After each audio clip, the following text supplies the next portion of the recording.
Israel kembali melanggar gencatan senjata dengan menggempur wilayah Lebanon Selatan. Serangan Israel dilaporkan membunuh setidaknya 7 orang dalam waktu 24 jam terakhir.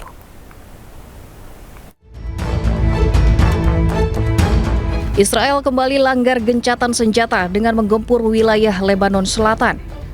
Serangan Israel dilaporkan membunuh setidaknya 7 orang dalam waktu 24 jam terakhir. Militer Israel meluncurkan serangan udara dan merusak sebuah stadion di Bin Jebel, Lebanon. Jet tempur yang diduga milik militer Israel terbang di langit Lebanon sebelum akhirnya rudal menghancurkan sebuah distrik di Nabatiyeh. Ambulans membawa sejumlah korban ke Rumah Sakit Al-Najda Al-Sabiyah. Kantor Berita Nasional Lebanon melaporkan peringatan evakuasi yang diberikan Israel tak memberikan waktu kepada warga sipil untuk evakuasi. Zionis Israel terus melancarkan serangan udara ke 50 lokasi di Lebanon Selatan. Serangan udara Israel diklaim menargetkan infrastruktur yang diduga milik Hizbullah. Bahkan militer Israel dilaporkan menggunakan bom fosfor putih untuk melancarkan serangan ke Lebanon Selatan. Bom fosfor terbuat dari senyawa kimia yang dampaknya bisa menyebabkan luka bakar terhadap korbannya. Padahal penggunaan bom fosfor telah dikecam luas oleh komunitas internasional. Balas serangan Zionis Israel, pejuang Hizbullah menghancurkan kendaraan milik militer Israel. Puluhan drone Hizbullah menghantam tank militer Israel.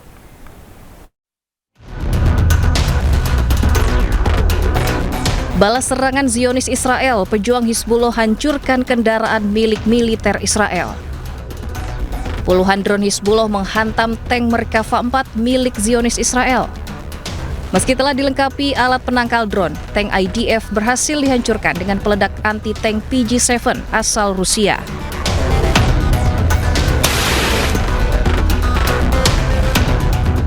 Pejuang Hizbullah juga melakukan serangan menggunakan drone ke pasukan Zionis Israel. Serangan yang dilakukan oleh pejuang Hizbullah di Balat, Lebanon Selatan untuk mengusir pasukan Israel dari kependudukannya.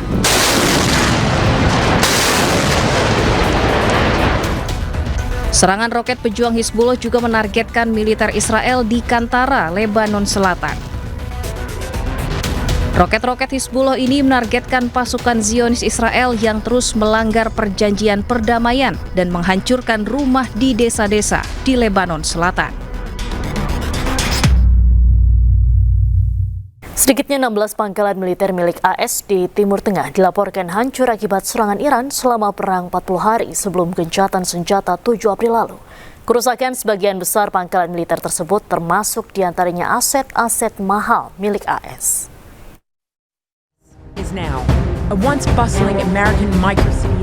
Dilansir dari media Amerika Serikat, CNN melakukan investigasi terkait serangan Iran terhadap pangkalan militer Amerika Serikat di 8 negara Timur Tengah.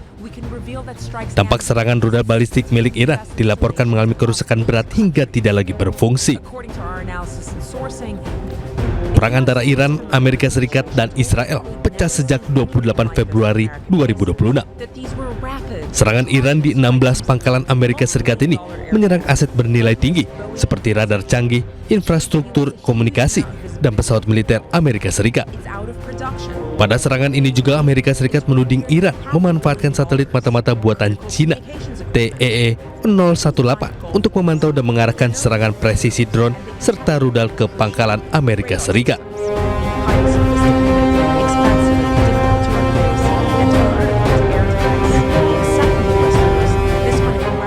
Presiden Amerika Serikat Donald Trump memperingatkan bahwa serangan militer baru terhadap Iran tetap mungkin terjadi jika Iran berperilaku buruk.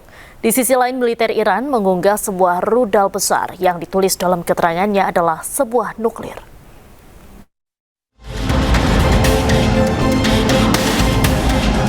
Presiden Amerika Serikat Donald Trump memperingatkan bahwa serangan militer baru terhadap Iran tetap mungkin terjadi jika Iran berperilaku buruk atau melakukan sesuatu yang buruk. Trump juga tidak takut dengan klaim bahwa Iran masih memiliki 15% kemampuan rudal dan mengatakan akan menghancurkannya. Trump bahkan membantah laporan yang menyatakan bahwa Amerika mungkin akan lebih baik tanpa kesepakatan. I'd like to eliminate it. Yeah, I'd like to. It'd be a start for them to build up again. And yeah, I would like to eliminate it. If they misbehave, if they do something bad, but right now, we'll see. But it's a possibility that could happen. So. Menjawab laporan kekuatan militer Iran melemah, juru bicara Markas Besar Pusat Hatam Al-Anbiya mengunggah sebuah rudal besar yang ditulis dalam keterangannya adalah sebuah nuklir. Akun Instagram yang diduga milik Ebrahim Zolfagari ini mempertanyakan kekhawatiran Amerika yang melarang Iran memiliki senjata nuklir. Seperti diketahui sebelumnya, perundingan antara Amerika dan Iran berakhir buntu. Salah satu tuntutan yang tak bisa dipenuhi Iran adalah soal kepemilikan senjata nuklir, di mana Amerika meminta Iran menghentikan pengayaan nuklir dengan alasan apapun. Presiden Amerika Serikat Donald Trump menyamakan Angkatan Laut Amerika Serikat yang menyita kapal Iran seperti bajak laut. Pernyataan Trump menambah ketegangan diplomatik di tengah konflik Amerika Serikat dan Iran, terutama terkait blokade maritim dan penutupan Selat Hormuz.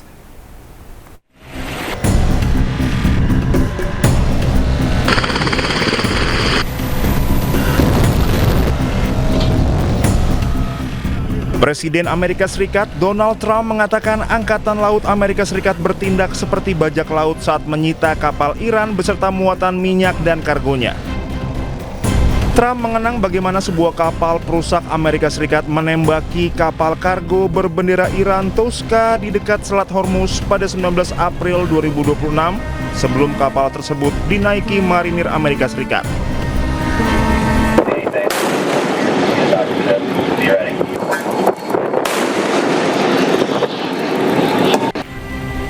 Beberapa kapal Iran telah disita Amerika Serikat setelah meninggalkan pelabuhan Iran bersama dengan kapal kontainer yang dikenai sanksi dan kapal tanker Iran di perairan Asia.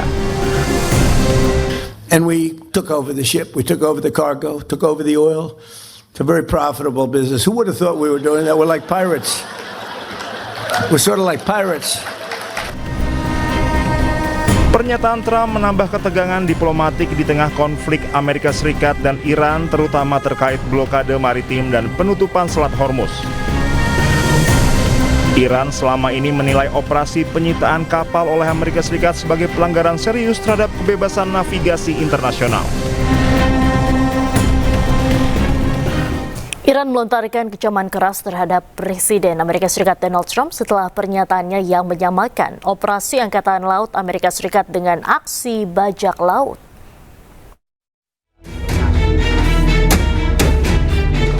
Juru bicara Kementerian Luar Negeri Iran, Ismail Baqi, mengecam keras pernyataan Presiden Amerika Serikat Donald Trump yang menyamakan operasi Angkatan Laut Amerika Serikat dengan aksi bajak laut. Baqi menyebut pernyataan tersebut sebagai pengakuan terbuka atas tindakan ilegal Amerika Serikat terhadap kapal-kapal Iran di perairan internasional. Menurut Baqi, pernyataan Trump bukan sekedar retorika, melainkan pengakuan langsung mengenai tindakan yang dianggap melanggar hukum internasional.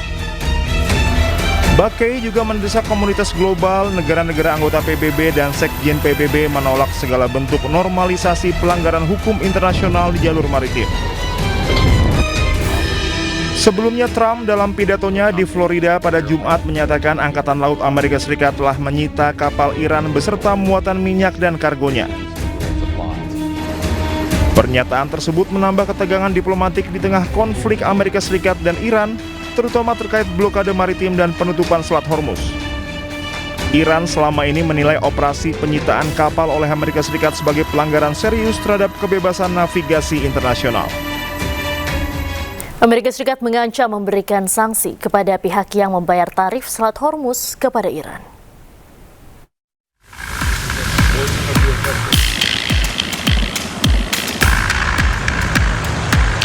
Pemerintah Amerika Serikat melalui Badan Intelijen Keuangan dan Penegakan Hukum yang berada di bawah naungan Departemen Keuangan mengingatkan kepada setiap individu maupun perusahaan agar tidak membayar tarif ke pemerintah Iran saat melintasi Selat Hormuz. Sanksi akan diberikan kepada pihak manapun yang berani menyetor uangnya demi keselamatan ke pemerintah Iran. Transaksi terhadap Iran di Selat Hormuz tidak semata dalam bentuk mata uang, namun kompensasi alat digital, tukar-menukar informasi, hingga sumbangan amal maupun kegiatan lain yang disalurkan melalui kedutaan besar Iran di sejumlah negara. Peringatan sanksi tidak hanya ditujukan kepada warga negara maupun perusahaan yang terkait hukum Amerika Serikat, namun juga perusahaan di luar otoritas hukum Amerika Serikat. Peringatan tersebut dikhususkan kepada perusahaan perminyakan yang memiliki hubungan dagang maupun industri dengan Amerika Serikat. Menteri Keuangan Amerika Serikat, Scott Bessent, menegaskan sanksi yang akan diberikan memiliki tendensi untuk menarik seluruh aset maupun aset keuangan milik Amerika Serikat yang selama ini masih tersimpan di Iran. Scott juga berharap pemerintah Iran tidak lagi memiliki pemasukan, salah satunya dari Selat Hormuz. Kebijakan ini bermula dari aksi saling serang Amerika Serikat dan Iran yang berujung pada serangan terhadap kapal-kapal yang melintas di Selat Hormuz. Untuk melawan Iran, Amerika Serikat memberlakukan blokade angkatan laut sejak 13 April 2026, menghentikan semua kapal untuk berlayar ke atau dari pelabuhan Iran. Warga Iran turun ke jalan memprotes perang antara Iran dengan Amerika dan Israel. Aksi protes juga ditunjukkan melalui mural besar yang terpampang di Jalan Teheran.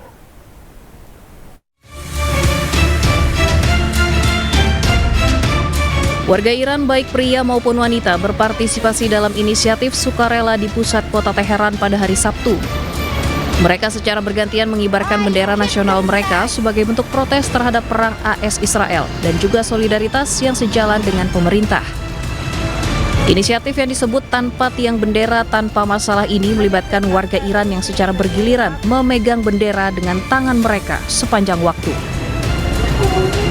I keep the flag flying because we remain obedient to our supreme leader Sayyid Mujtaba Khamenei, because the truth will not be alone this time, because we are here, Iranian people, the nation of Iran, the old nation of Iran are here, and you, our enemy, can fail us. Sebuah mural yang baru saja diresmikan di pusat kota Teheran menggambarkan Presiden Amerika dengan mulut tertutup rapat oleh gambar yang menyerupai Selat Hormuz seiring dengan berlanjutnya blokade Angkatan Laut Amerika atas jalur strategis tersebut. Karya seni raksasa yang menjulang di atas lapangan Vali Asor menampilkan kesan titik kritis yang disampaikan melalui mural. Diketahui pemerintah Iran telah berulang kali menggunakan mural untuk mengirimkan pesan peringatan kepada lawan dan musuhnya. Gelombang aksi protes terjadi di Amerika Serikat dan Israel. Massa mengecam kebijakan pemerintah dan menuntut penghentian perang di Timur Tengah.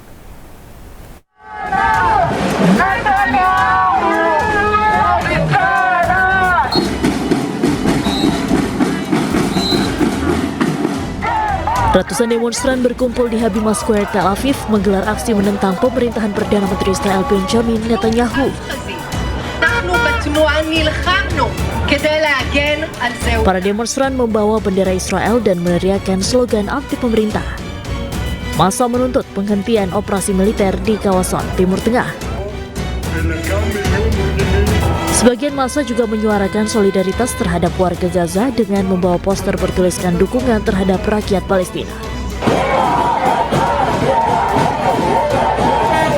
Sementara itu, aksi protes serupa juga berlangsung di Haifa. Massa mendesak agar Benjamin Netanyahu menghentikan perang.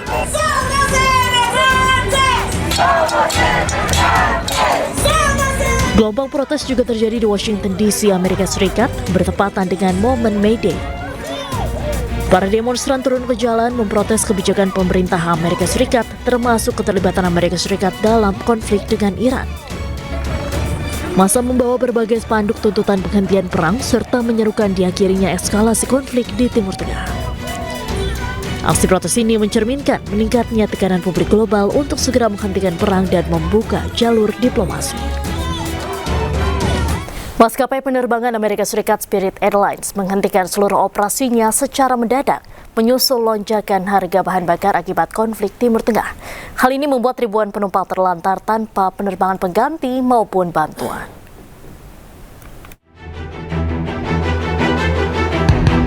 Maskapai penerbangan Amerika Serikat Spirit Airlines pada hari Sabtu menghentikan seluruh operasinya dengan alasan kenaikan harga bahan bakar akibat konflik di Timur Tengah. Penutupan mendadak Spirit Airlines terlihat dari operasional yang berhenti total di kantor pusat Dania Beach dan sejumlah pesawat yang terparkir di Bandara Internasional Miami. Layar informasi menunjukkan pembatalan penerbangan, sementara konter layanan dan mesin check-in tidak lagi beroperasi, meninggalkan ribuan penumpang terlantar tanpa kepastian. Perusahaan menyebut lonjakan tajam harga bahan bakar yang dipicu konflik Timur Tengah dan gangguan di Selat Hormuz sebagai penyebab utama tekanan finansial. Tanpa tambahan pendanaan, maskapai akhirnya memilih menghentikan operasional secara penuh. Mira, hace 2 días por WhatsApp me dieron alguna asistencia, pero inicialmente que me iban a reagendar en otro vuelo el 7 de mayo, pero ya hoy día me encuentro en la situación en donde nadie contesta y ya por los medios informativos ya se sabe que la compañía quebró.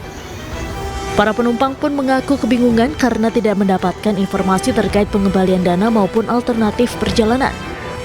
Sementara itu, penutupan ini juga berdampak pada lebih dari 7.500 karyawan yang terancam kehilangan pekerjaan. Presiden Amerika Serikat Donald Trump mengatakan perang melawan Iran yang dimulai sejak 2 bulan lalu telah berakhir. Namun Trump menegaskan ancaman Iran masih signifikan dan pasukan Amerika Serikat akan terus disiagakan di Timur Tengah.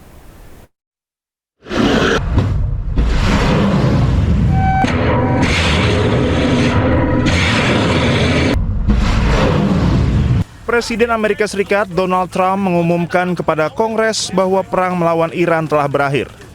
Operasi militer Amerika Serikat yang diluncurkan tanpa persetujuan Kongres tersebut telah mencapai batas waktu 60 hari. Trump menyatakan operasi militer di Iran telah dihentikan setelah gencatan senjata yang dimulai 7 April 2026. Meski menyatakan konflik berakhir, Amerika Serikat tetap mempertahankan kehadiran militer dan blokade terhadap Iran di kawasan. Blokade Amerika Serikat di Iran akan berlanjut hingga kebebasan navigasi di Selat Hormuz pulih. Trump menegaskan ancaman Iran masih signifikan dan pasukan Amerika Serikat akan terus disiagakan di Timur Tengah. Trump juga menyatakan ketidakpuasan terhadap proposal negosiasi terbaru dari Iran di tengah mandeknya pembicaraan damai meski gencatan senjata telah berlangsung selama beberapa pekan. Iran menyerahkan teks proposal tersebut kepada Pakistan selaku mediator pada Kamis malam. Trump menyalahkan kebuntuan negosiasi pada perselisihan yang luar biasa di dalam kepemimpinan Iran. Ia juga mengemukakan 2 opsi yang dihadapi Amerika Serikat, yakni membumi hanguskan Iran sepenuhnya atau mencoba membuat kesepakatan. Trump tidak mengambil opsi pertama atas dasar kemanusiaan. Perang yang dimulai Amerika Serikat dan Israel melalui serangan mendadak pada 28 Februari 2026 kini berada dalam status jeda sejak 8 April 2026. Sejauh ini baru 1 putaran perundingan langsung yang digelar namun berakhir tanpa hasil.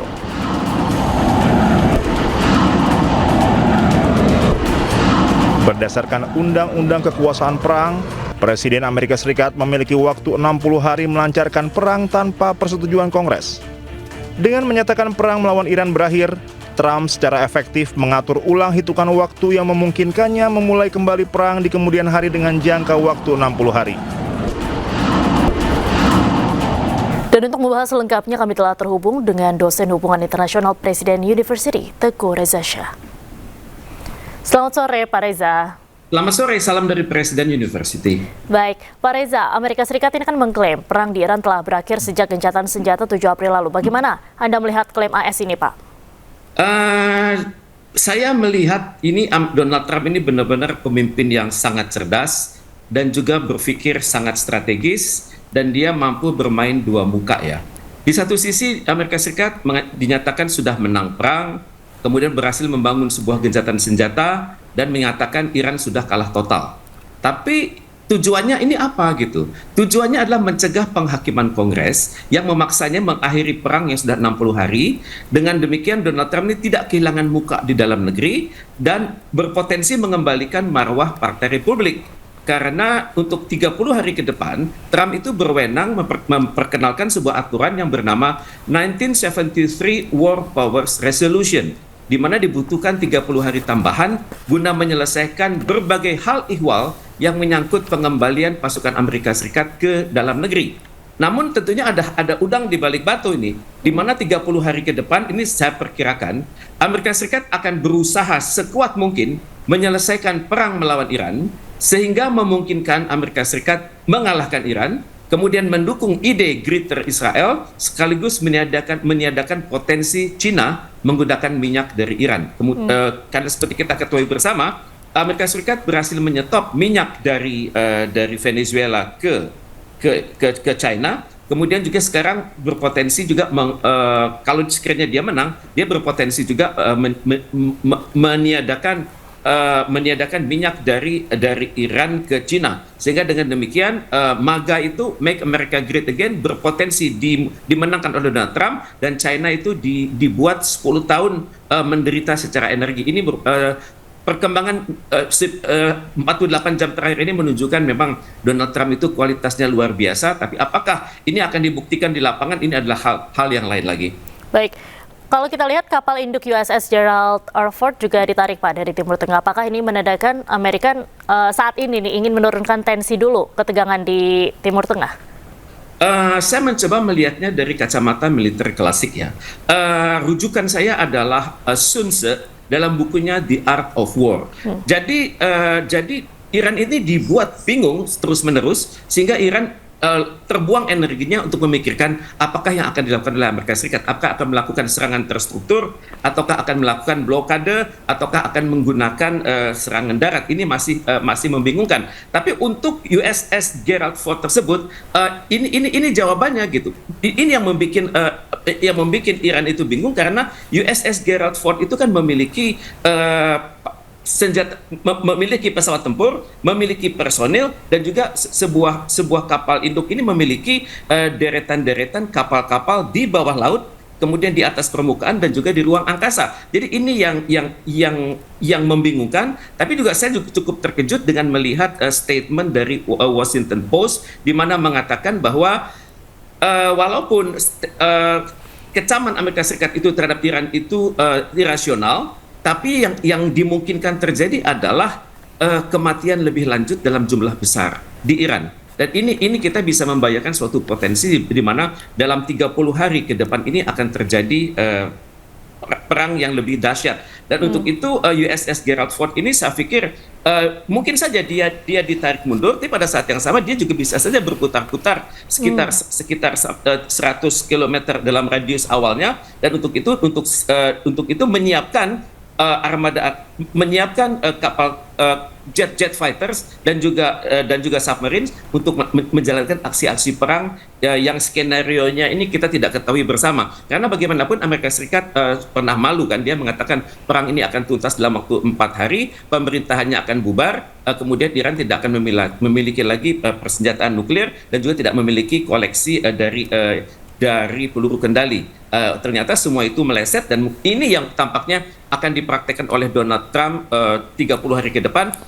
Tentunya skenario-nya ini adalah menurunkan kualitas pembangunan Iran, karena dari berbagai pemerintahan dalam negeri Amerika Serikat kita sudah mendapat informasi bahwa pemerintahan Iran sudah mulai goyang, kemudian inflasi sudah mulai menaik, kemudian sudah mulai ada gelombang protes, kemudian sudah ada konflik internal di bawah di antara garda revolusi dengan pemerintahan legislatif dan eksekutif. Ini adalah hal-hal yang kita ketahui dari referensi Amerika Serikat. Tapi kalau kita merujuk kepada Iran, justru disinilah Iran membuktikan kemampuan dia mengelola negerinya, mempertahankan sebuah peradaban yang sudah berusia 4.500 tahun. Dan yang jelas 30 hari ke depan ini akan sangat penting, dan kita juga sudah mendengar bahwa Iran sudah mempersiapkan peluru kendalinya yang taktis, yang berjarak pendek, menengah, dan panjang dan jauh. dan untuk itu Iran konon akan mengeluarkan senjata yang sampai hari ini belum dikeluarkan, dan konon Presiden Putin sendiri mengatakan bahwa Iran masih memiliki senjata yang belum dikeluarkan, dan sekali senjata itu dikeluarkan itu akan mengagetkan dunia. Saya terus terang belum bisa menjawab senjata seperti apa, tapi kemungkinan besar senjata itu bisa berjalan di laut, bisa bergerak di laut, bergerak di darat, dan juga bergerak di udara. Dan untuk itu Amerika Serikat juga tampaknya sedang menghitung-hitung apa yang akan Iran lakukan, karena dampaknya yang terjadi sekarang ini sudah sangat menakutkan, bukan hanya di kawasan Teluk, tapi juga di Amerika Serikat sendiri. Misalnya kita perhatikan demonstrasi sudah mulai menaik, dan juga harga bahan-bahan minyak juga sudah mulai menaik. Baik, kalau kita lihat untuk dampak ke Indonesia sendiri, Bapak, dalam jangka panjang akan seperti apa? Kita sudah perhatikan ya, bahwa selama ini harga minyak sudah mulai menaik. Kita perhatikan juga masyarakat juga sudah mulai mengatakan bahwa beban hidup sudah semakin tinggi, dan juga kalau saya melihat bagaimana kemampuan kelompok yang berpenghasilan menengah, mereka mengatakan sudah mulai terganggu. Kemudian kita juga perhatikan bahwa work from home itu sudah mulai berjalan. Kemudian juga yang kita harapkan adalah dalam kondisi saat ini pemerintah berhasil menjaga ketahanan nasionalnya, sehingga tidak menjadikan keadaan sekarang ini menjadi buruk, karena secara teori masih dimungkinkan bad time producing good policies. Dan untuk itu saya menyambut baik upaya-upaya pemerintah untuk mendapatkan sumber-sumber energi dari luar Timur Tengah, misalnya dari Amerika Serikat, kemudian juga dari Rusia, dan juga sudah diantisipasi prospek tentangan dari Amerika Serikat dan Uni Eropa dalam hal kita mengimpor dalam jumlah besar dari Rusia. Kemudian juga kita hendaknya menyambut baik upaya negara untuk melakukan diversifikasi energi, dan untuk itu sekaranglah saatnya Indonesia untuk berpikir bahwa dalam kondisi sulit seperti ini kita hendaknya membangun sesuatu yang namanya keamanan energi, bukan hanya ketahanan energi tapi keamanan energi. Baik, terima kasih banyak Pak Teguh Reza Syah sudah bergabung dengan Ayu Sore hari ini, Bapak. Salam sehat selalu. Terima kasih, salam dari Presiden Universitas. Pemirsa, bocah Gaza yang viral karena keheranan dengan ukuran rudal kini kembali viral setelah ia menunjukkan rumahnya yang hancur. Di tengah krisis kemanusiaan, anak-anak Gaza yang tidak tahu apapun menanggung beban berat di usianya yang masih kecil.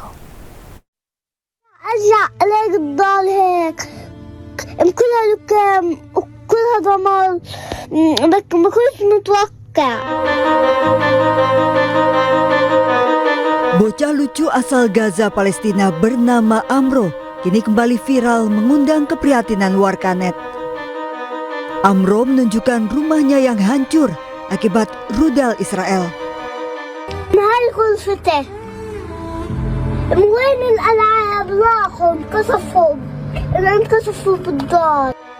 Amro juga membagikan kisahnya kini sudah bersekolah taman kanak-kanak dan bahagia sudah belajar menulis.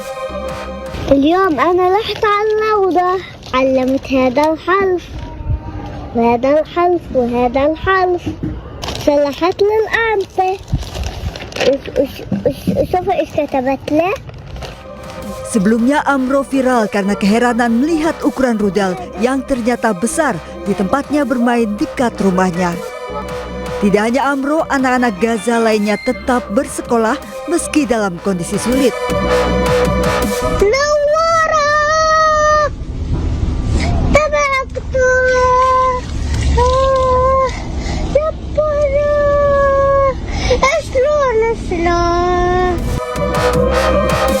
Di tengah kondisi krisis, bocah-bocah Gaza tetap ceria bernyanyi. Mereka juga tetap bermain di tengah reruntuhan puing bangunan yang hancur akibat perang. Masa ceria anak-anak ini yang seharusnya diisi dengan bermain direnggut oleh kekejaman perang. Krisis kemanusiaan di Gaza terus memprihatinkan tanpa adanya bantuan medis dan layanan kesehatan. Bahkan angka amputasi pada anak di Gaza merupakan yang tertinggi di dunia.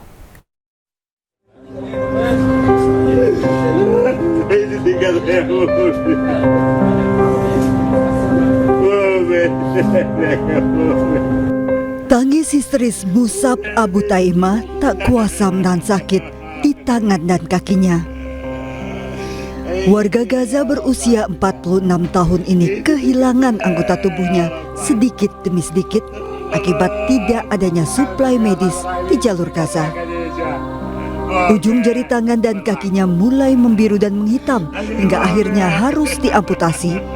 Namun kini ketiadaan tenaga medis dan obat-obatan menyulitkan kondisinya.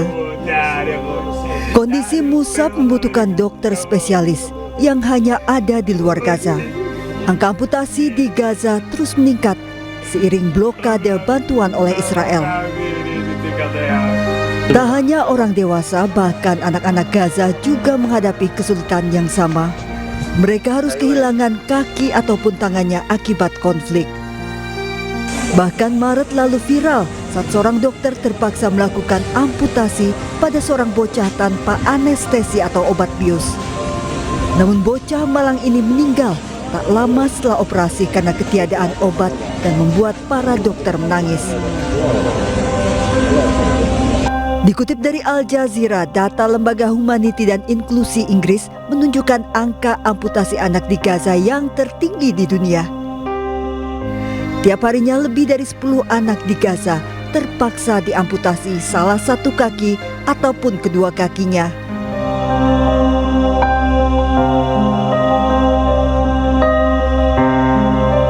Sejak 7 Oktober 2023, total 5 hingga 6.000 orang di Gaza harus diamputasi akibat perang.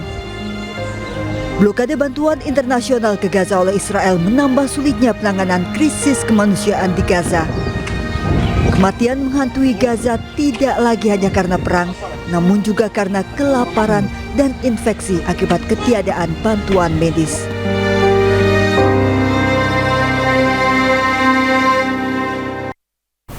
Dua bus rombongan pelajar terjun ke jurang sedalam 15 meter di Jalan Lintas Sumatera, Kabupaten Toba, Sumatera Utara. Tak ada korban jiwa, namun puluhan penumpang luka-luka.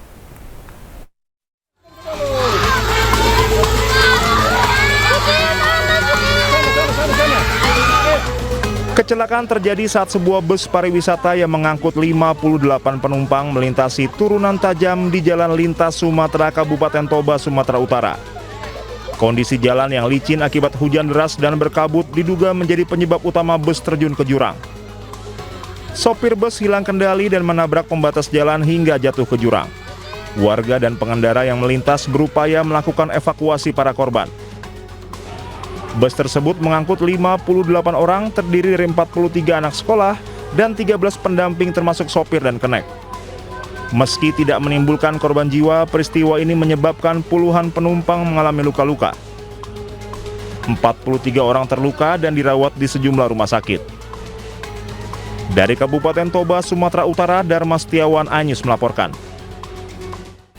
Pemirsa, sidang kasus pembunuhan 5 orang satu keluarga di Indramayu, Jawa Barat memanas. Terdakwa membantah terlibat pembunuhan dan bahkan mengaku mendapatkan kekerasan saat pemeriksaan polisi hingga mengalami patah kaki.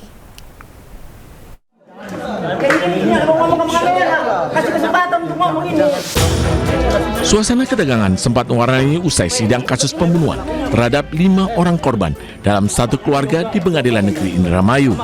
Salah satu terdakwa, Ririn, tiba-tiba memberikan pengakuan terhadap sejumlah awak media bahwa dirinya tidak terlibat dalam kasus pembunuhan. Sempat terlibat ketegangan dengan kuasa hukum terdakwa Ririn dengan petugas. Sambil tertati-tati, Ririn mengaku dirinya mendapatkan perlakuan kekerasan dari polisi yang mengakibatkan kakinya patah. Kuasa hukum terdakwa mengaku kecewa terhadap jaksa yang tidak menghadirkan saksi terdakwa Prio yang mengetahui siapa saja yang terlibat dalam pembunuhan tersebut. Saksi Prio Bagus Setiawan itu sebagai saksi untuk Ririn. Itu yang kami tunggu-tunggu, karena Prio itulah yang tahu pembunuhan. Prio itulah yang menyaksikan pembunuhan. Dan Prio juga mengaku ikut menguburkan, disuruh oleh Ahmad Yani. Dan Prio lah yang menyebutkan nanti bahwa Ririn tidak terlibat. Sebelumnya, kasus pembunuhan yang sempat menggemparkan publik, di mana korban berjumlah 5 orang dalam satu keluarga ditemukan tewas dan dikubur dalam satu lubang di sekitar rumah korban pada akhir Agustus 2025 lalu. Dari Indramayu, Jawa Barat, Tois Iskandar, iNews melaporkan. Dan untuk mengetahui informasi selengkapnya, kami telah terhubung dengan kuasa hukum terdakwa Ririn Rifanto, Tony RM. Selamat sore, Pak Tony. Selamat sore, Mbak Diandra. Baik, Pak Tony, klien Anda, terdakwa Ririn Rifanto ini membantah telah membunuh satu keluarga di Indramayu dan ia menyebut dipaksa untuk mengaku. Bisa dijelaskan, Pak? Baik. Ya, jadi Ririn Rifanto itu adalah ponakannya Aman Yani. Aman Yani inilah yang disebut oleh Prio adalah otak pelaku.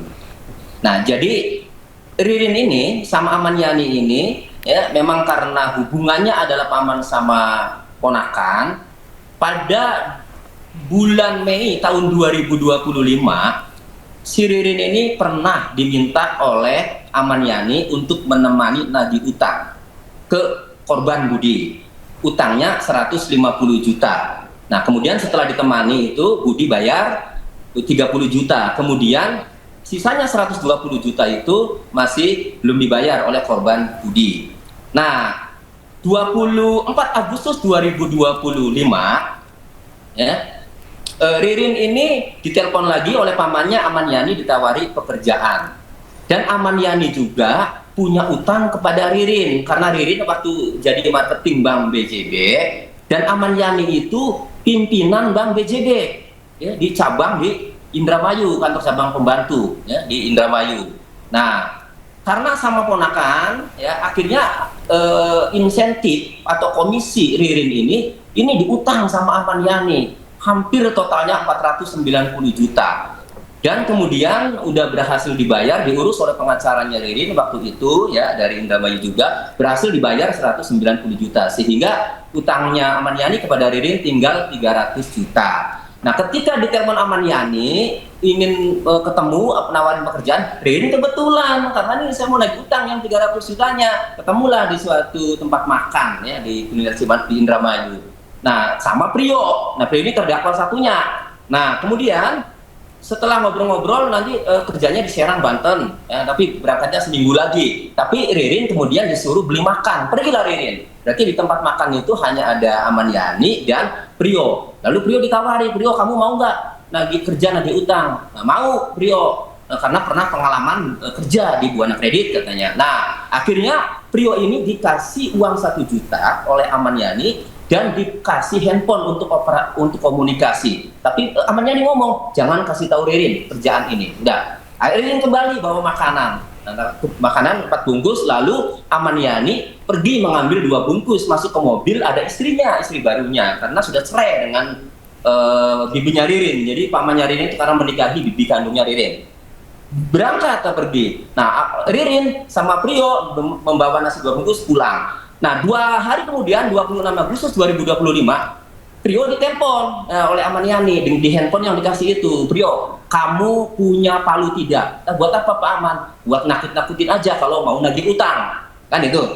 Nah, terus kata Prio, ada Pak Aman. Ya sudah, palunya disiapkan. Nah, nanti ada orang yang ngambil. Nah, akhirnya diarahkan ketemu di wisata Bojongsari Gayung oleh Aman Yani. Ketemu Prio di situ, ya. Nah, sebelumnya memang pernah dipotong dulu gagangnya tuh di bengkel las oleh si Prio karena kepanjangan dimasukin. Oke, kalau singkatnya gimana nih Pak? Ya, singkatnya kemudian Aman Yani ini datang ke rumah Budi pada tanggal 28 Agustus 2025 ya bersama Joko. Joko itu yang ambil palu tadi. Nah, kemudian Ririn ini ditelepon Budi sebelumnya ketemu Budi korban. Rin, nanti malam ada pamanmu mau nagih utang, tolong temenin. Jadi Ririn sama Prio, kalau Ririn datang ke rumah Budi atas permintaan Budi karena ada Aman Yani mau nagih utang, kalau Prio ya itu atas perintah Aman Yani nagih utang kan gitu. Nah, akhirnya setelah di dalam ya sudah ada Aman Yani sama Joko ya pelaku itu. Nah, kemudian Ririn diajak keluar oleh Joko, ada tinggal Prio dengan Aman Yani di situ. Nah, akhirnya cekcok nagih utang itu datanglah Hardi sama Yoga ke situ. Setelah cekcok panas, Budi tidak bisa membayar utang, akhirnya dihabisi Budi oleh namanya Hardi.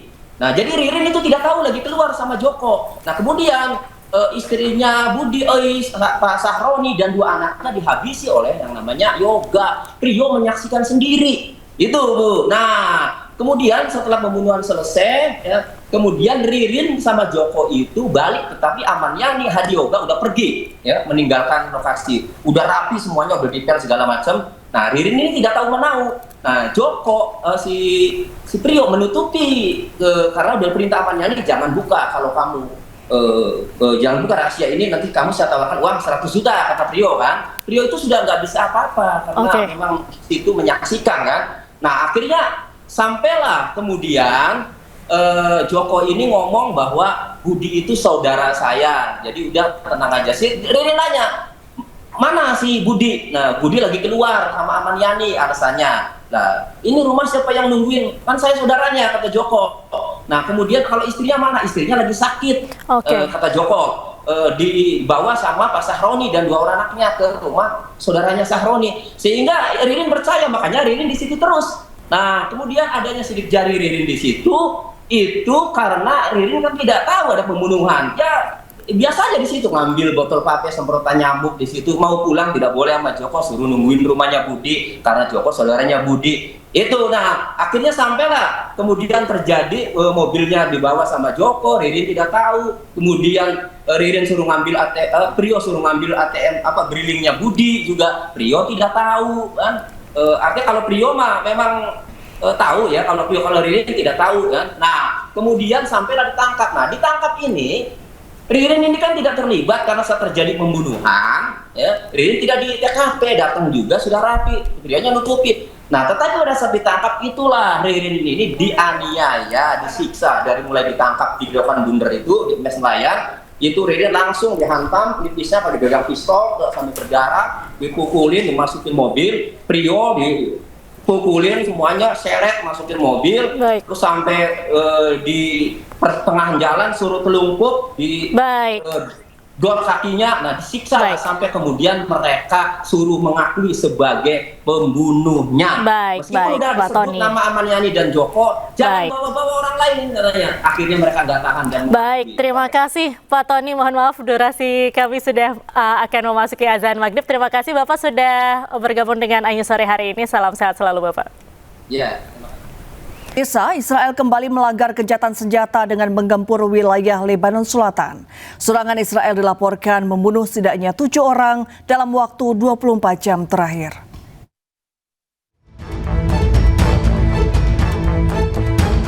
Israel kembali langgar gencatan senjata dengan menggempur wilayah Lebanon Selatan. Serangan Israel dilaporkan membunuh setidaknya 7 orang dalam waktu 24 jam terakhir. Militer Israel meluncurkan serangan udara dan merusak sebuah stadion di Bin Jebel, Lebanon. Jet tempur yang diduga milik militer Israel terbang di langit Lebanon sebelum akhirnya rudal menghancurkan sebuah distrik di Nabatiyeh. Ambulans membawa sejumlah korban ke Rumah Sakit Al-Najda Al-Sabiyah. Kantor Berita Nasional Lebanon melaporkan peringatan evakuasi yang diberikan Israel tak memberikan waktu kepada warga sipil untuk evakuasi. Zionis Israel terus melancarkan serangan udara ke 50 lokasi di Lebanon Selatan.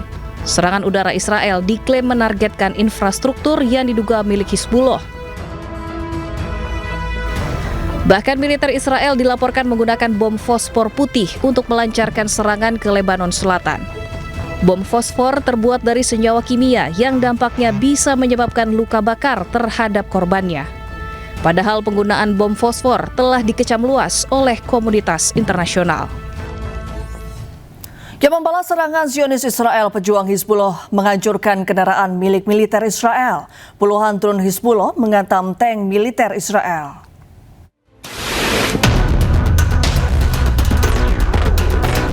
Balas serangan Zionis Israel, pejuang Hizbullah hancurkan kendaraan milik militer Israel.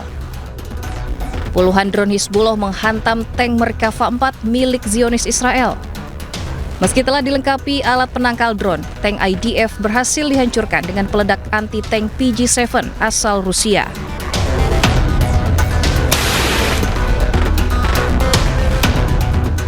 Pejuang Hizbullah juga melakukan serangan menggunakan drone ke pasukan Zionis Israel. Serangan yang dilakukan oleh pejuang Hizbullah di Balat, Lebanon Selatan untuk mengusir pasukan Israel dari kependudukannya.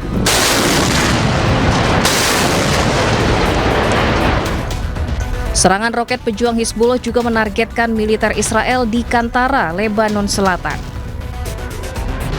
Roket-roket Hizbullah ini menargetkan pasukan Zionis Israel yang terus melanggar perjanjian perdamaian dan menghancurkan rumah di desa-desa di Lebanon Selatan. Pemirsa, sedikitnya 16 pangkalan militer milik AS di Timur Tengah dilaporkan hancur akibat serangan Iran selama perang 40 hari sebelum gencatan senjata 7 April lalu. Kerusakan sebagian besar pangkalan militer tersebut termasuk diantaranya aset-aset mahal milik AS.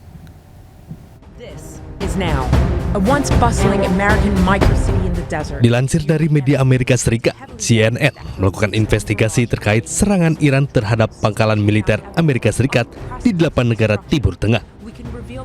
Tampak serangan rudal balistik milik Iran dilaporkan mengalami kerusakan berat hingga tidak lagi berfungsi. Perang antara Iran, Amerika Serikat, dan Israel pecah sejak 28 Februari 2026.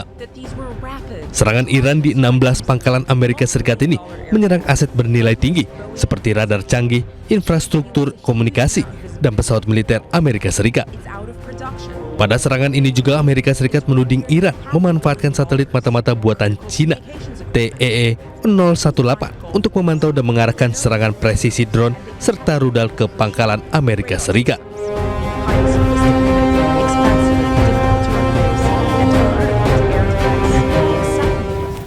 Pemirsa, Presiden Amerika Serikat Donald Trump memperingatkan bahwa serangan militer baru terhadap Iran tetap mungkin terjadi jika Iran berperilaku buruk. Di sisi lain, militer Iran mengunggah sebuah rudal besar yang ditulis dalam keterangannya adalah sebuah nuklir.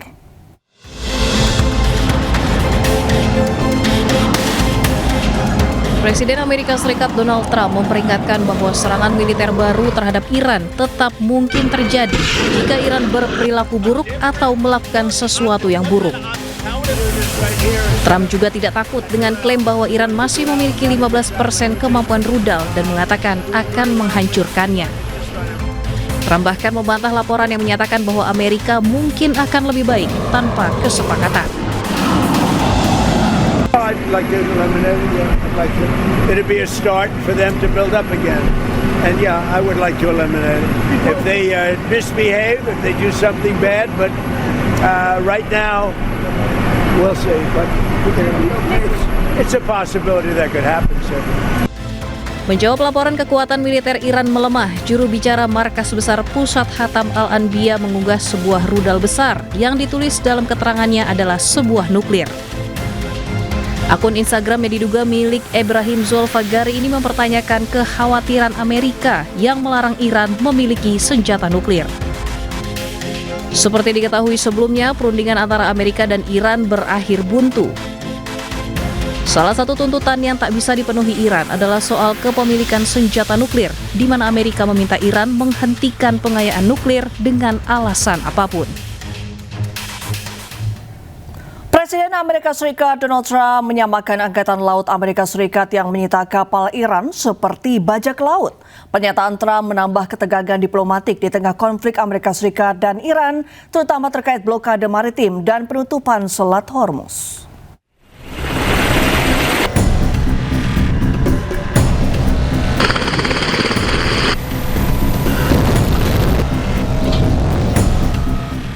Presiden Amerika Serikat Donald Trump mengatakan Angkatan Laut Amerika Serikat bertindak seperti bajak laut saat menyita kapal Iran beserta muatan minyak dan kargonya.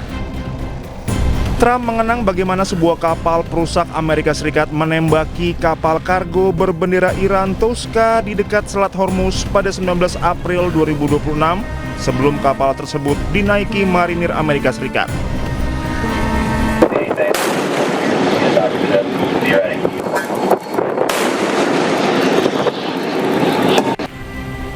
Beberapa kapal Iran telah disita Amerika Serikat setelah meninggalkan pelabuhan Iran bersama dengan kapal kontainer yang dikenai sanksi dan kapal tanker Iran di perairan Asia. And we took over the ship, we took over the cargo, took over the oil. It's a very profitable business. Who would have thought we were doing that? We're like pirates. We're sort of like pirates. Pernyataan Trump menambah ketegangan diplomatik di tengah konflik Amerika Serikat dan Iran, terutama terkait blokade maritim dan penutupan Selat Hormuz. Iran selama ini menilai operasi penyitaan kapal oleh Amerika Serikat sebagai pelanggaran serius terhadap kebebasan navigasi internasional. Iran melontarkan kecaman keras terhadap Presiden Amerika Serikat Donald Trump setelah pernyataannya yang menyamakan operasi Angkatan Laut Amerika Serikat dengan aksi bajak laut.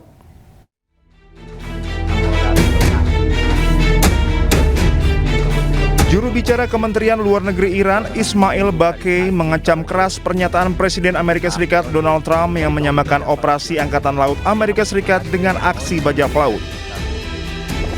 Baqi menyebut pernyataan tersebut sebagai pengakuan terbuka atas tindakan ilegal Amerika Serikat terhadap kapal-kapal Iran di perairan internasional. Menurut Baqi, pernyataan Trump bukan sekedar retorika, melainkan pengakuan langsung mengenai tindakan yang dianggap melanggar hukum internasional.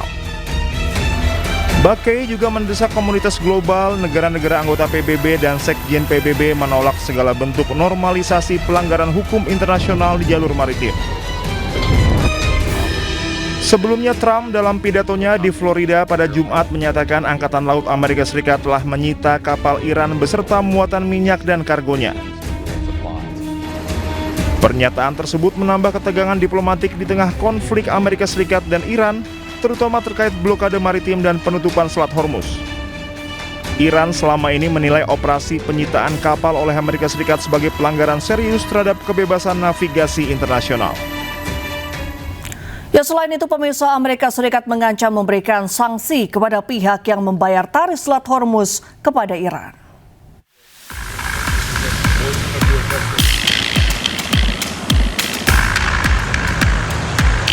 Pemerintah Amerika Serikat melalui Badan Intelijen Keuangan dan Penegakan Hukum yang berada di bawah naungan Departemen Keuangan mengingatkan kepada setiap individu maupun perusahaan agar tidak membayar tarif ke pemerintah Iran saat melintasi Selat Hormuz. Sanksi akan diberikan kepada pihak manapun yang berani menyetor uangnya demi keselamatan ke pemerintah Iran. Transaksi terhadap Iran di Selat Hormuz tidak semata dalam bentuk mata uang, namun kompensasi alat digital, tukar-menukar informasi, hingga sumbangan amal maupun kegiatan lain yang disalurkan melalui kedutaan besar Iran di sejumlah negara. Peringatan sanksi tidak hanya ditujukan kepada warga negara maupun perusahaan yang terkait hukum Amerika Serikat, namun juga perusahaan di luar otoritas hukum Amerika Serikat. Peringatan tersebut dikhususkan kepada perusahaan perminyakan yang memiliki hubungan dagang maupun industri dengan Amerika Serikat. Menteri Keuangan Amerika Serikat, Scott Bessent, menegaskan sanksi yang akan diberikan memiliki tendensi untuk menarik seluruh aset maupun aset keuangan milik Amerika Serikat yang selama ini masih tersimpan di Iran. Scott juga berharap pemerintah Iran tidak lagi memiliki pemasukan, salah satunya dari Selat Hormuz. Kebijakan ini bermula dari aksi saling serang Amerika Serikat dan Iran yang berujung pada serangan terhadap kapal-kapal yang melintas di Selat Hormuz. Untuk melawan Iran, Amerika Serikat memberlakukan blokade Angkatan Laut sejak 13 April 2026, menghentikan semua kapal untuk berlayar ke atau dari pelabuhan Iran. Pemirsa, maskapai penerbangan AS Spirit Airlines menghentikan seluruh operasinya secara mendadak menyusul lonjakan harga bahan bakar akibat konflik Timur Tengah. Hal ini membuat ribuan penumpang terlantar tanpa penerbangan pengganti maupun bantuan.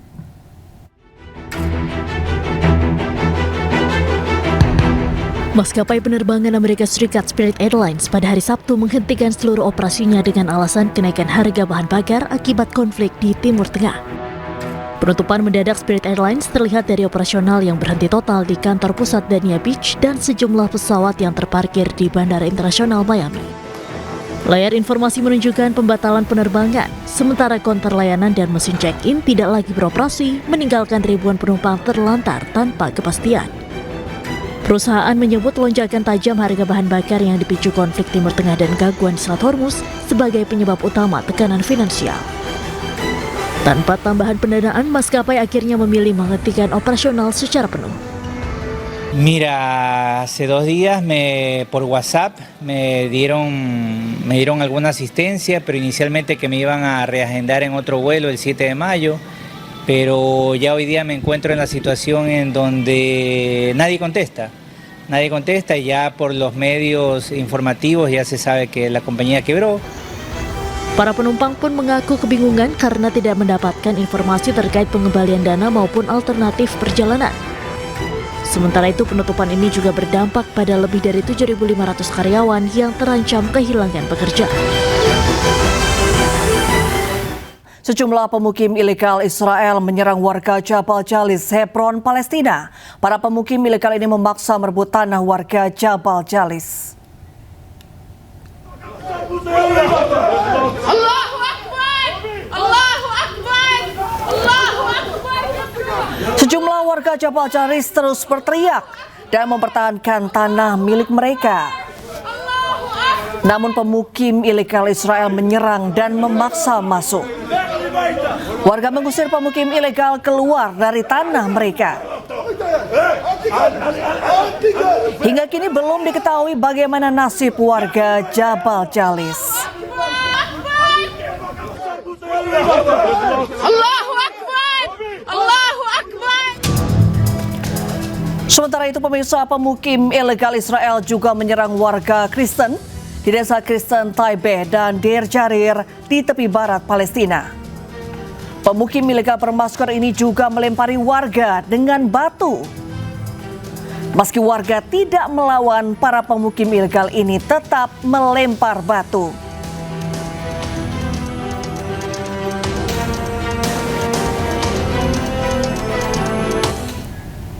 Pemirsa, bocah Gaza yang viral karena keheranan dengan ukuran rudal kini kembali viral setelah ia menunjukkan rumahnya yang hancur. Di tengah krisis kemanusiaan, anak-anak Gaza yang tidak tahu apapun menanggung beban berat di usianya yang masih kecil.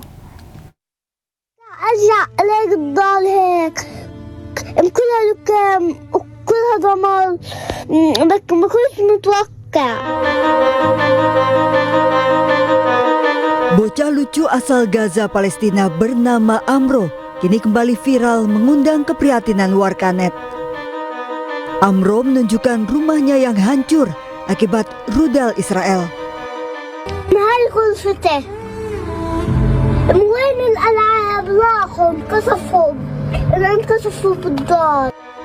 Amro juga membagikan kisahnya kini sudah bersekolah taman kanak-kanak dan bahagia sudah belajar menulis.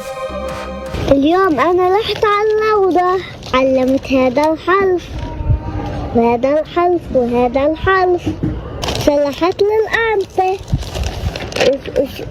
شوفوا إيش كتبت له. Sebelumnya Amro viral karena keheranan melihat ukuran rudal yang ternyata besar di tempatnya bermain dekat rumahnya. Tidak hanya Amro, anak-anak Gaza lainnya tetap bersekolah meski dalam kondisi sulit.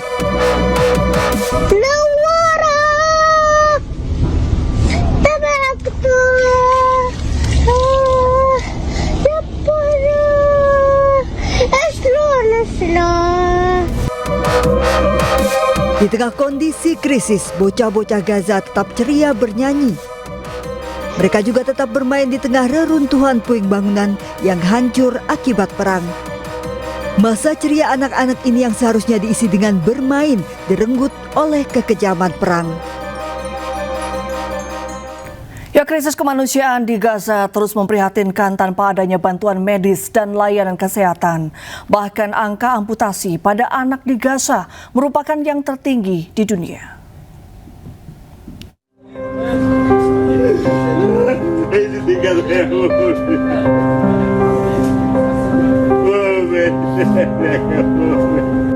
Tangis histeris Musab Abu Taimah tak kuasa menahan sakit di tangan dan kakinya. Warga Gaza berusia 46 tahun ini kehilangan anggota tubuhnya sedikit demi sedikit akibat tidak adanya suplai medis di jalur Gaza. Ujung jari tangan dan kakinya mulai membiru dan menghitam hingga akhirnya harus diamputasi. Namun kini ketiadaan tenaga medis dan obat-obatan menyulitkan kondisinya. Kondisi Musab membutuhkan dokter spesialis yang hanya ada di luar Gaza. Angka amputasi di Gaza terus meningkat seiring blokade bantuan oleh Israel. Tak hanya orang dewasa, bahkan anak-anak Gaza juga menghadapi kesulitan yang sama. Mereka harus kehilangan kaki ataupun tangannya akibat konflik. Bahkan Maret lalu viral saat seorang dokter terpaksa melakukan amputasi pada seorang bocah tanpa anestesi atau obat bius. Namun bocah malang ini meninggal tak lama setelah operasi karena ketiadaan obat dan membuat para dokter menangis. Dikutip dari Al Jazeera, data Lembaga Humaniti dan Inklusi Inggris menunjukkan angka amputasi anak di Gaza yang tertinggi di dunia.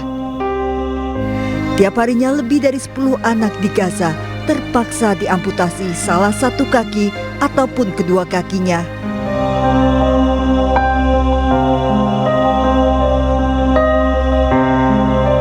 Sejak 7 Oktober 2023, total 5 hingga 6.000 orang di Gaza harus diamputasi akibat perang.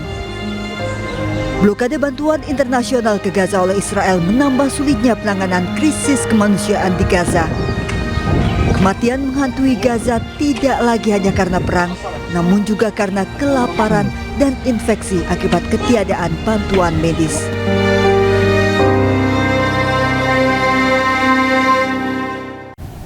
Pemirsa, seorang pensiunan guru di Gaza, Palestina kehilangan segalanya akibat kekejaman genosida Israel. Tak hanya harta benda, ia juga kehilangan 2 putranya.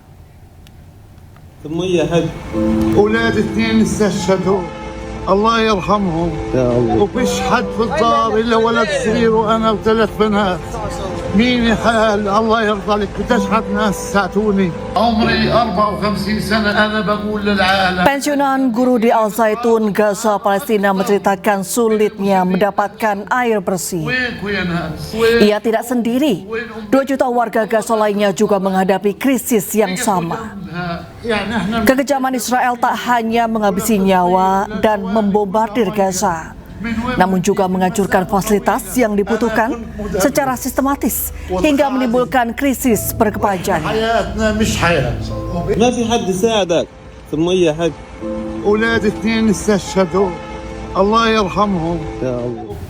Ya, kita beralih ke informasi selanjutnya. Pemirsa, polisi menangkap 4 pelaku pembunuhan sadis terhadap lansia perempuan di Pekanbaru, Riau. Salah satu pelaku merupakan menantu perempuan korban yang diduga sebagai dalang pembunuhan.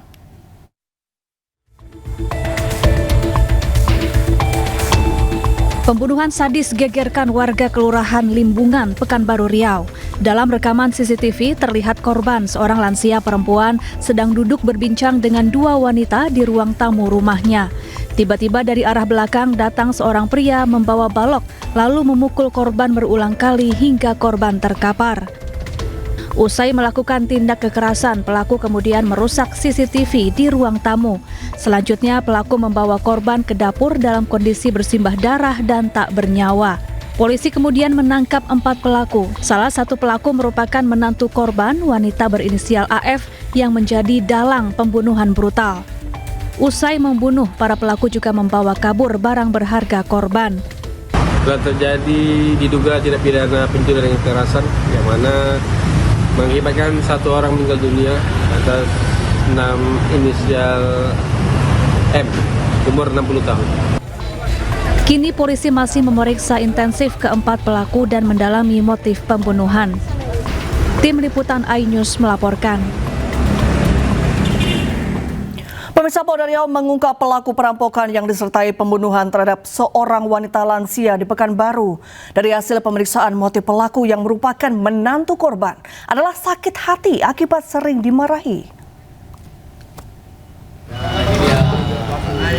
4 orang pelaku berinisial AF, SL, E, dan L diringkus polisi di 2 lokasi berbeda.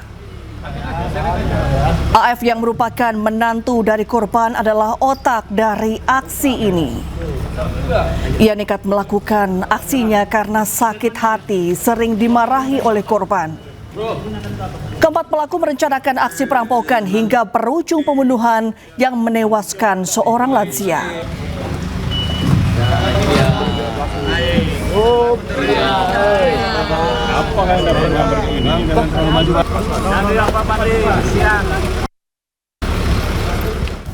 Dan pemirsa, untuk mengetahui informasi selengkapnya kami telah terhubung dengan Kabid Humas Polda Riau, Kombes Pol Zahwani Pandra Arsyad. Selamat sore Pak Pandra, apa kabar? Iya, selamat sore Mbak Reni, selamat sore para pemirsa iNews dimanapun berada. Ya, Pak Pandra, langsung saja setelah 4 pelaku ditangkap, apa fakta baru yang berhasil diungkap oleh polisi? Ya, yang jelas menantu daripada korban ini sebagai otak ataupun juga sebagai inisiator untuk melakukan suatu aksi pencurian dengan kekerasan dan juga awalnya ingin menguasai harta milik korban. Karena apa? Motivasinya karena adanya rasa sakit hati tadi. Karena kita ketahui pelaku menikah dengan anak korban yang pertama dan menikah tahun 2022 dan tidak lama kemudian, 1 tahun kemudian, dan tidak memiliki anak, dan selalu dalam kesehariannya dia juga dikatakan dari pengakuannya bahwa selama ini dia mengetahui bahwa tidak mempunyai pekerjaan tetap dan selalu mendapatkan penghasilan dari korban. Dan pernyataan secara verbal yang selalu menyinggung perasaan dia itulah yang membuat dia keluar dari rumah menurut pengakuannya. Dan dia punya perasaan dendam karena pernyataan verbal itu agak menyinggung dari strata sosial daripada pelaku itu sendiri. Awal di tahun 2023 sampai 2024 ini hubungannya baik-baik saja dengan korban. Bahkan korban pun juga sering membantu sejumlah uang kepada si pelaku. Namun di tahun 2025 semenjak pelaku AF ini berkenalan dengan tersangka SL ataupun eksekutor ini, berubahlah rencana. Dari yang ingin menguasai, ingin merampok, lama-lama punya keinginan untuk membunuh.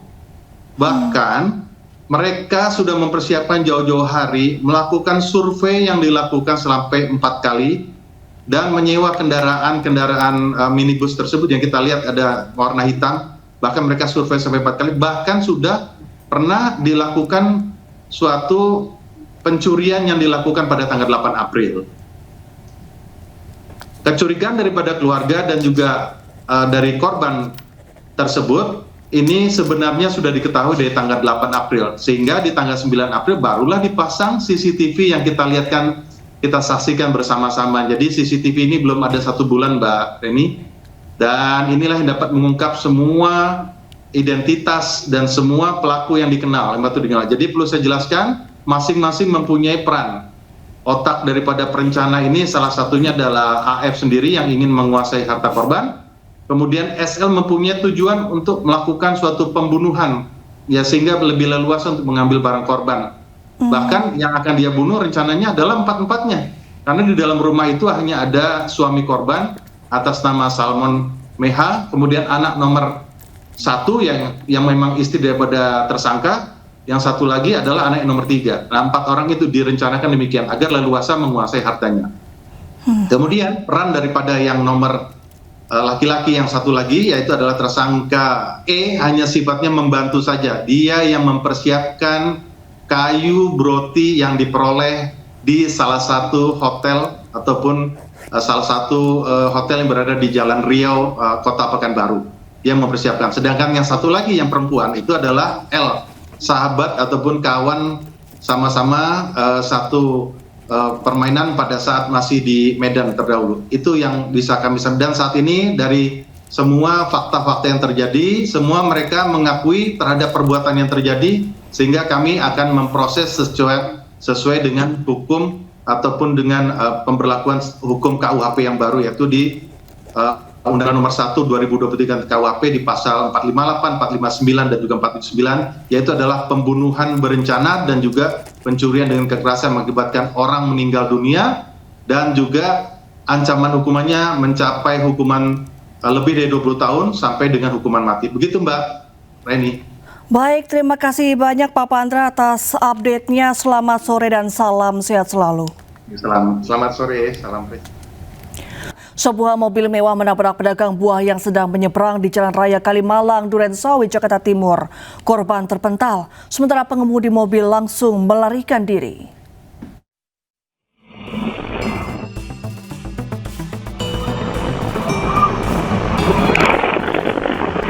Pengemudi mobil mewah menabrak pedagang buah yang sedang menyeberang di Jalan Raya Kalimalang, Jakarta Timur. Korban dan gerobak dagangannya terpental.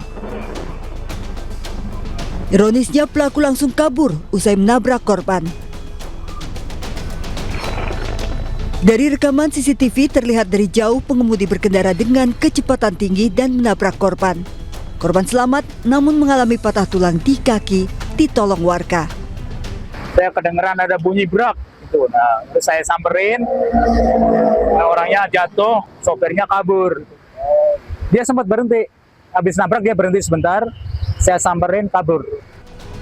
Pengendara mobil kini dalam pencarian petugas Satlantas Polres Jakarta Timur. Dari Jakarta, Rio Manik, iNews melaporkan. Pemirsa, dokter magang meninggal dunia. Majelis Guru Besar desak audit independen soal beban hingga budaya kerja. Majelis Guru Besar Kedokteran Indonesia atau MGBKI mendesak Kementerian Kesehatan melakukan audit independen terkait beban hingga budaya kerja yang dialami dokter internship atau magang yang meninggal dunia di Jambi. MGBKI juga menolak segala bentuk eksploitasi peserta pendidikan kedokteran, intimidasi, atau victim blaming. Perlindungan hukum, etik, dan akademik juga harus didapat oleh peserta pendidikan dalam menjalankan tugasnya. MGBKI juga menilai perlu adanya penataan ulang sistem magang yang meliputi batas jam kerja hingga jaminan kesehatan kerja. Yang pertama adalah menolak segala bentuk eksploitasi peserta pendidikan kedokteran. Beban kerja berlebihan, jam kerja tidak manusiawi, penugasan tanpa supervisi yang memadai, serta pembiaran terhadap kondisi sakit peserta pendidikan merupakan bentuk kegagalan tata kelola yang tidak dapat dibenarkan. Yang kedua adalah mendesak audit independen, transparan, dan menyeluruh. Ya, sebelumnya pemirsa, diduga karena beban kerja berlebih, seorang dokter magang di RSUD Daud Arif Tanjung Jabung Barat Jambi meninggal dunia. Korban sempat mengalami sakit namun tetap diminta bekerja hingga akhirnya meninggal dunia.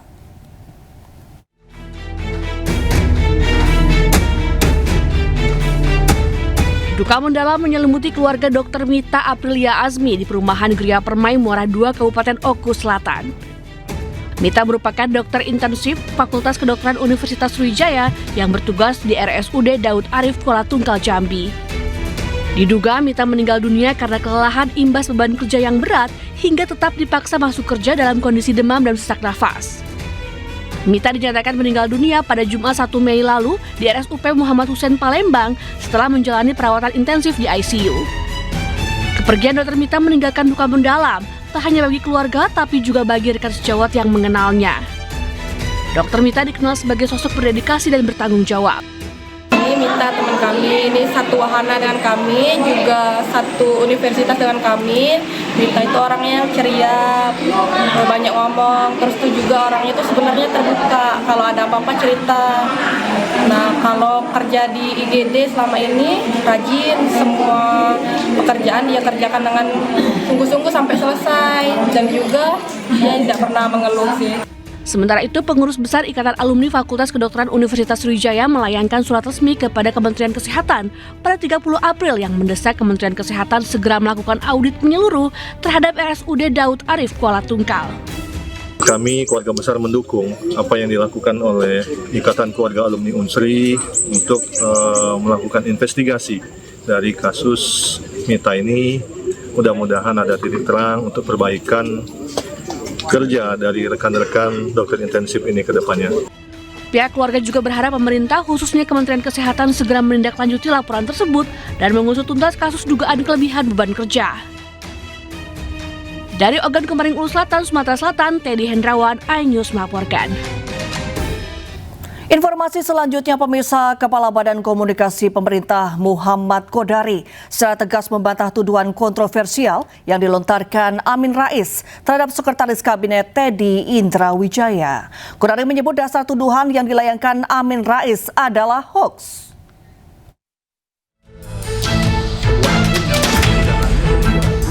Kepala Badan Komunikasi Pemerintah Republik Indonesia Muhammad Kodari mengungkapkan keprihatinannya atas pernyataan tokoh senior yang juga Ketua Majelis Syuro Partai Umat Amin Rais yang dinilai telah mengonsumsi dan menyebarkan informasi tidak benar atau hoax. Hal ini menanggapi pernyataan Amin Rais di kanal YouTube pribadinya yang menyinggung hubungan Presiden Prabowo Subianto dengan Sekretaris Kabinet Teddy Indrawijaya. Kodari menyebut sangat disayangkan figur skaliber Amin Rais yang dikenal sebagai akademisi dan profesor justru terhasut konten manipulatif di media sosial. Menurut Kodari, dasar tudingan yang dilontarkan Amin Rais bersumber dari sebuah video lagu berjudul Aku Bukan Teddy. Dalam narasi yang beredar, Amin Rais menganggap lagu tersebut dinyanyikan Titik Soeharto. Namun Kodari menegaskan konten tersebut hasil manipulasi atau kompilasi yang tidak ada hubungannya dengan fakta sebenarnya.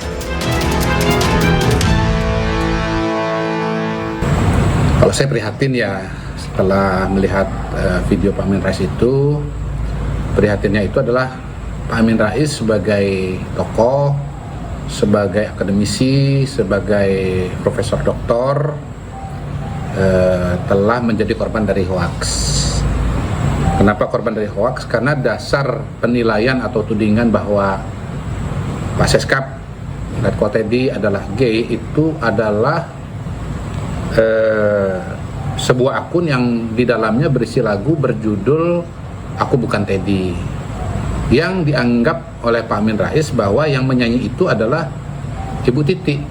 Padahal kalau kita tonton video lagu Aku Bukan Teddy itu jelas bahwa satu yang nyanyi bukan Bu Titi, yang kedua gambar Bu Titi di situ adalah kompilasi atau kolase dari berbagai gambar yang sebetulnya tidak ada hubungan dengan lagu. Bahkan saya lihat di akun aslinya ternyata di situ sudah dibilang disclaimer bahwa itu bukan asli, itu adalah kepentingan entertainment ya, walaupun mungkin punya motivasi politik ya. Jadi ini contoh dari bahaya hoax dalam medsos, bahaya dari AI, bagaimana seorang tokoh sepintar ya, sesenior seperti Pak Amin Rais itu bisa menjadi korban hoax. Jadi statement dari Pak Amin Rais tentang Pak Teddy itu adalah dasarnya hoax. Sebelumnya Amin Rais mengunggah video berisi tuduhan terhadap Presiden Prabowo Subianto dan Seskap Teddy Indrawijaya pada 30 April 2026. Saat ini video tersebut sudah dihapus atau diturunkan dari akun Amin Rais official.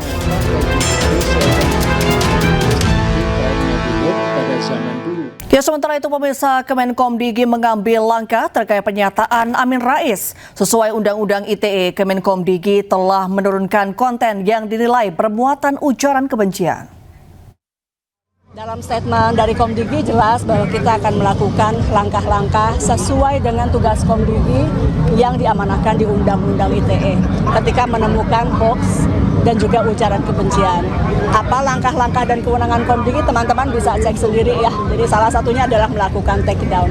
Jadi melakukan take down itu adalah juga bagian dari proses langkah hukum yang memang menjadi kewenangan Komdigi. Tentu yang akan kita lakukan, ini kan ada beberapa media yang bukan media ya, mungkin saya nggak tahu media atau bukan, tapi seolah-olah akan ada gugatan dan lain-lain. Ya tidak benar, itu bukan kewenangan Komdigi.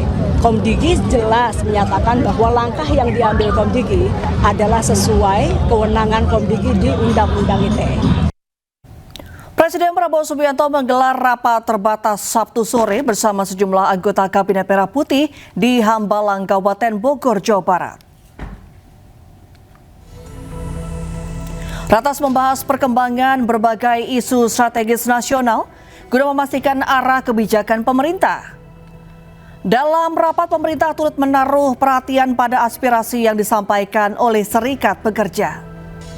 Selain itu pemirsa, isu pendidikan terkait optimalisasi peran perguruan tinggi dalam pembangunan daerah juga menjadi fokus pembahasan.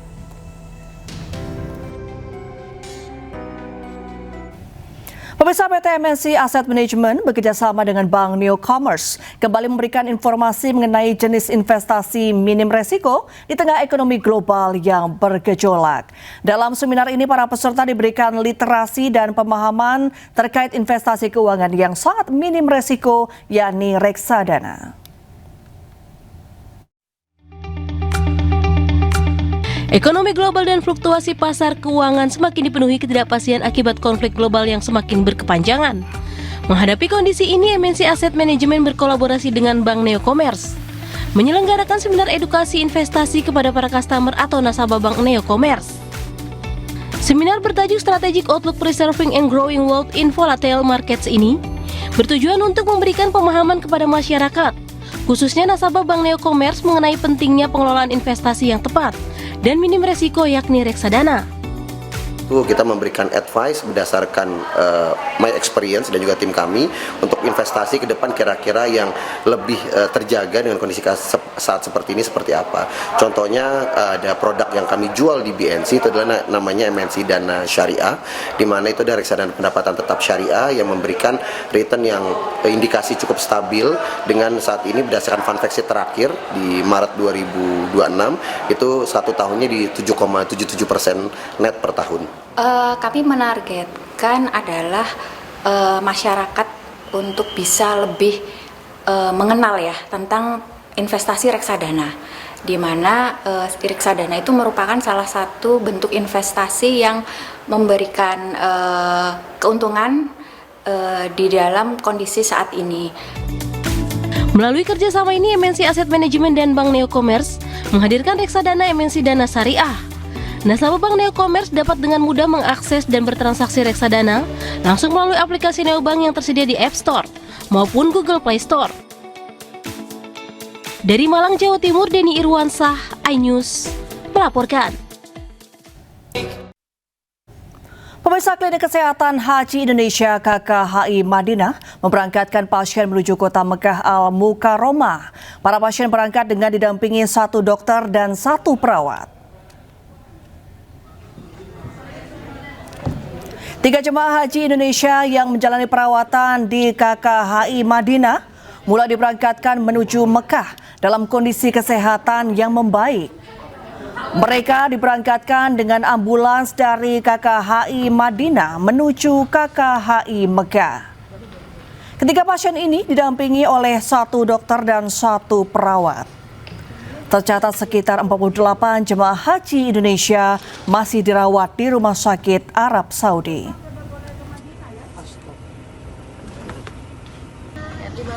Sehat Bapak.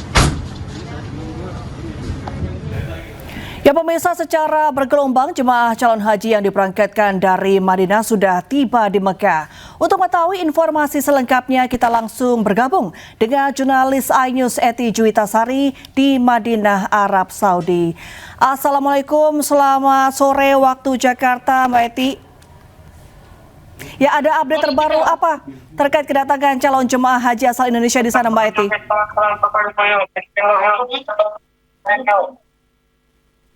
Ya, saya melaporkan dari jadi bisa dilihat di belakang saya ini embarkasi YIA kloter 9 sudah mendarat di Bandara Amir Muhammad bin Madinah, Arab Saudi, dan hari ini sudah ada sebanyak 197 kloter yang sudah tiba di Bandara Amir Muhammad bin Abdul Aziz, Madinah, Arab Saudi. Lalu jemaah haji Indonesia yang sudah menempati hotel-hotel di kawasan Madinah, Arab Saudi, yaitu sebanyak 76.000 jemaah haji.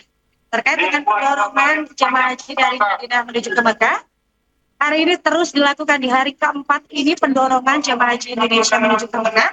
Sudah ada lebih dari 48 kloter sudah menjalani ibadah umroh wajib. Nantinya pada umroh wajib itu biasanya akan dilaksanakan pada pagi dan pada sore hari. Karena pada siang hari cuaca di Madinah dan juga Mekah luar biasa panasnya. Tadi saya baru mengecek handphone saya, cuaca di Madinah yang biasanya cuma menembus di angka 32 derajat Celcius hingga 35 derajat Celcius. Hari ini panasnya mencapai 39 derajat Celcius, dan biasanya di Makkah Al-Mukarramah itu akan lebih panas, pemirsa. Dan ini diimbau bagi para jamaah haji untuk dapat menjaga kesehatannya dengan minum air yang cukup, dengan cukup minum 2 teguk per 10 menit untuk dapat menjaga tubuh tetap terhidrasi dengan baik, dan juga agar tidak mudah buang air kecil. Jadi tubuh tetap terhidrasi, namun kita tidak akan ingin cepat buang air kecil begitu. Dan terkait dengan kemarin pada hari Sabtu waktu Arab Saudi pukul 11.20, jemaah haji khusus perdana tiba di Bandara Amir Muhammad bin Abdul Aziz, Madinah, Arab Saudi. Sebanyak 42 orang jemaah yang terdiri dari 39 jamaah disertai dengan 1 orang pimpinan kloter, 1 orang dokter, dan 1 orang pembimbing ibadah telah tiba di Bandara Amir Muhammad bin Abdul Aziz, Madinah, Arab Saudi.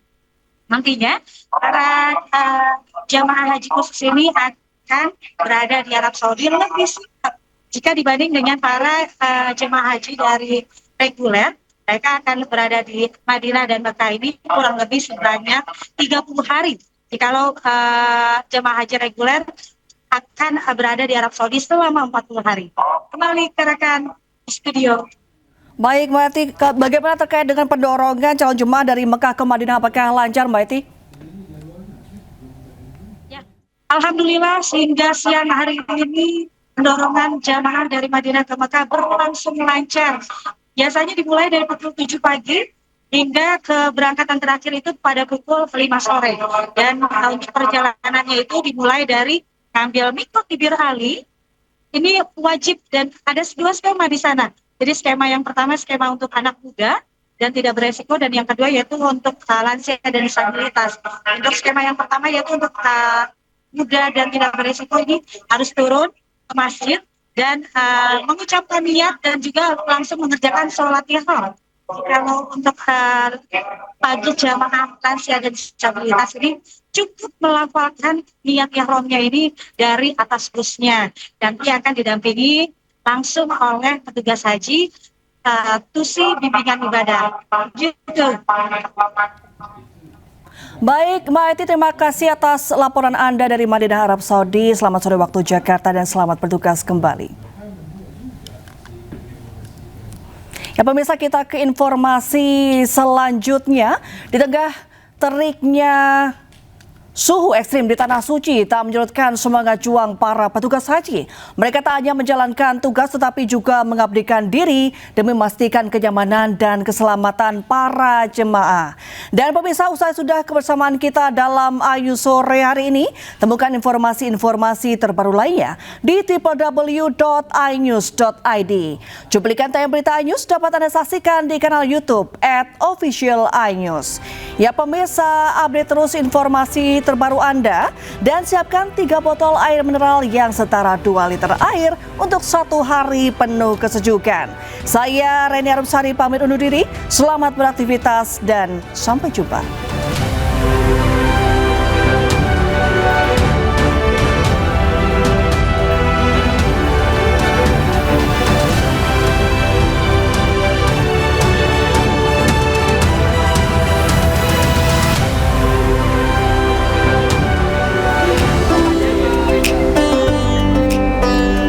Teriknya matahari di Madinah tidak menyurutkan semangat para petugas haji nakir bandara.